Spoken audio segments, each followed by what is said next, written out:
जय हिंद दोस्तों। आज हम बात करेंगे निवा बुपा हेल्थ इंश्योरेंस कंपनी की।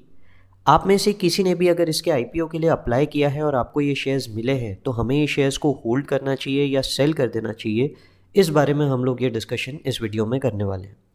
तो आगे बढ़ने से पहले मैं सब कहूँगा सब लोगों को कि चैनल ज़रूर सब्सक्राइब करके रखिएगा, क्योंकि ऐसे पोस्ट आईपीओ एनालिसिस हम लाते रहेंगे जो भी शेयर्स कंपनी के आईपीओ आने वाले रहेंगे उसके। तो चलिए बात करते हैं इस कंपनी के कुछ की फैक्टर्स। देखते हैं कि फिलहाल करंट मार्केट प्राइस जब मैं ये वीडियो बना रहा हूँ 73 रुपीज़ का है। PE ratio, price earning ratio 161 है, मतलब प्रॉफिट के 161 टाइम्स इसका मार्केट प्राइस चल रहा है। तो ये थोड़ा सा जस्टिफाइड नहीं लगता, बहुत हाई पीई रेशियो है। क्यों इतना हाई पीई रेशियो है ये हम लोग थोड़ा सा समझने की कोशिश करेंगे। रिटर्न ऑन इक्विटी जो कंपनी फिलहाल कमा रही है वो है 6%। 6% का रिटर्न ऑन इक्विटी है। सेल्स का ग्रोथ कंपनी का 43% का है 3 ईयर एवरेज। प्रॉफिट ग्रोथ 54% है 3 ईयर एवरेज, जबकि लास्ट 12 मंथ्स का 553% है लास्ट 12 मंथ्स का। और मुझे कहीं ना कहीं लगता है कि यही फैक्टर है जिसके कारण इतने हाई पी रेशियो के ऊपर में इस शेयर को लाया गया है। अब क्या ये आगे सस्टेन कर पाएगा, तो मुझे इस बात पे थोड़ा सा डाउट है, क्योंकि जून क्वार्टर में कंपनी ने नेगेटिव प्रॉफिट्स दिखाए हैं अपने आईपीओ के अंदर में। इस सेक्टर का जो ग्रोथ है, यानी हेल्थ इंश्योरेंस सेक्टर जिसमें निवा बुपा है, उस सेक्टर की ग्रोथ 13% से हो रही है। तो अब 13% के कंपैरिजन में 43% का सेल्स ग्रोथ कहीं ना कहीं एफिशिएंसी ज़रूर दिखाता है कि कंपनी बहुत एफिशिएंटली काम कर रही है। तो चलिए आगे बढ़ते हैं। कुछ इंपॉर्टेंट डेट्स देख लेते हैं कि एंकर लॉक इन डेट 12 दिसंबर है, कि 12 दिसंबर के बाद एंकर्स अपने 50% शेयर्स बेच सकते हैं, और बचे हुए 10 फेब 2025।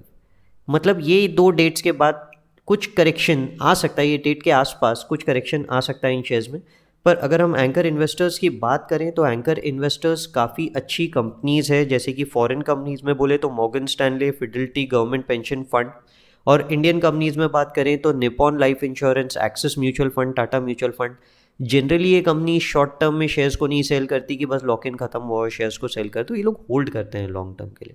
तो कहीं ना कहीं ये एक पॉजिटिव पॉइंट मुझे दिखता है कि एंकर इन्वेस्टर्स आर गुड। पर अगर हम फंडामेंटल कंपैरिजन करें तो इतना मज़ा नहीं आता। चलिए कंपैरिजन करके देखते हैं पीयर्स से। मैंने सिर्फ वो पीयर्स लिए हैं जो प्योर लाइफ इंश्योरेंस में है, ताकि हम लोग अच्छे से इस कंपनी को कंपेयर कर सकें। तो लाइफ इंश्योरेंस कंपनी का पी रेशियो 18 है। S B I Life 73, H D F C Life 83, I C I C I Prudential 98, Star Health जो रिसेंटली लिस्ट हुई थी, रिसेंटली तो नहीं बोलना चाहिए, अब काफ़ी टाइम हो गया है, 61 के पी रेशियो पे है। मेडिकल असेस 47 के रेशियो पे है। निवा बुपा 160 के पी रेशियो पे। एक थोड़ा सा जस्टिफाइड नहीं लगता दूसरी कंपनीज के कंपैरिजन में। अब दूसरी कंपनीज में अगर हम एल आई सी को देखें, हम एस बी आई लाइफ को देखें, और हम H D F C Life को देखें, या I C I C I Prudential का सेल ग्रोथ तो बहुत कम है। पर बाकियों को अगर हम देखें तो इनका sales growth almost sector growth के इक्विवेलेंट है। 13% का सेक्टर ग्रोथ है। यानी कहीं ना कहीं ये इतना एफिशिएंटली काम नहीं कर रहे। ऑब्वियस ही बात है, बहुत बड़े लेवल पे आ चुकी कंपनीज है ये, तो अब ये ब्रांड से चलती है। पर वहीं हम स्टार हेल्थ की बात करें, मेडिकल असिस्ट की बात करें और निवा बुपा की बात करें तो they are giving very good sales growth. तो कहीं ना कहीं एफिशिएंसी दिखती है इन तीन कंपनीज में। तो कंपैरिजन भी इन्हीं तीन कंपनीज का आपस में होना चाहिए, बाकियों का इतना कंपैरिजन नहीं होना चाहिए। प्रॉफिट ग्रोथ अगर हम देखें तो इतनी ज़्यादा प्रॉफिट ग्रोथ किसी में नहीं दिखती है except L I C. L I C के अंदर एक अच्छा प्रॉफिट ग्रोथ आपको दिखता है। स्टार हेल्थ में भी आपको प्रॉफिट ग्रोथ 40% देखने मिलेगा, मेडिकल असिस्ट में 49% और निवा बुपा में 53%। जबकि निवा बुपा का 12 मंथ मैंने जैसे कि आपको बताया बहुत अच्छा है, अबव 500% है। ये कहीं ना कहीं एक reason of such high profit growth होता है कि ये जो कंपनीज होती है लाइफ इंश्योरेंस कंपनीज, इनके जो पैसे मिलते हैं प्रीमियम के तौर पे, ये इन्वेस्ट करते हैं अलग अलग जगहों पे, जिसमें डेट मार्केट और इक्विटी भी होता है। तो इक्विटी मार्केट के अंदर कहीं ना कहीं थोड़ा, मतलब वो जो परसेंटेज डिफाइंड होता है 10 to 15% का, वो अच्छे लेवल पे यूटिलाइज कर रहे हैं L I C, Star Health, Medical Assist और निवा बुपा, ये दिख रहा है। मतलब ये प्रॉफिट का जो इतना हाई ग्रोथ है, ये कहीं ना कहीं रीज़न इक्विटी मार्केट इन्वेस्टमेंट मुझे लगता है, ये मेरा अजम्पशन है, ये मैं आप लोगों को बोल रहा हूँ कि इसके कारण इतने प्रॉफिट्स हाई हो रहे होंगे। अदरवाइज निवा बुपा का अगर आप ऑपरेटिंग प्रॉफिट देखेंगे तो ऑपरेटिंग प्रॉफिट इज नेगेटिव। ठीक है।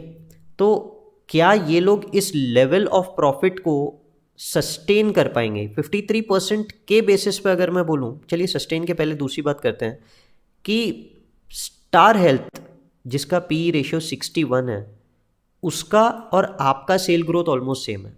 हाँ, आपका प्रॉफिट ग्रोथ उनसे थोड़ा सा 13% हायर साइड पे निकलता है, पर क्या वो ये जस्टिफाई कर दे कि आपका पी रेशियो उनके कंपैरिजन में 161 61 से 161 इतना हाई साइड पे चले जाए? ये थोड़ा जस्टिफाइड मुझे नहीं लगता। अब वहीं हम प्रॉफिट ग्रोथ अगर देखें, ऑलमोस्ट इक्वालेंट है मेडिकल असेस से, तो उनका पी रेशियो तो 47 है, तो थोड़ा सा हाई पी रेशियो के ऊपर चल रहा है निवा बुपा, ये मुझे लगता है।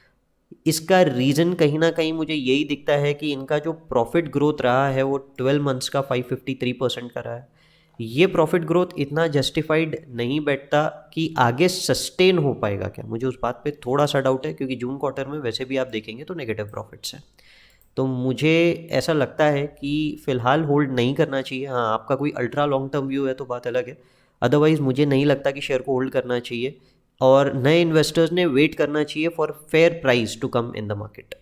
उम्मीद करता हूँ ये वीडियो आप लोगों को पसंद आया होगा तो चैनल को लाइक ज़रूर वीडियो को लाइक ज़रूर कीजिए और चैनल सब्सक्राइब कीजिएगा। Thank you.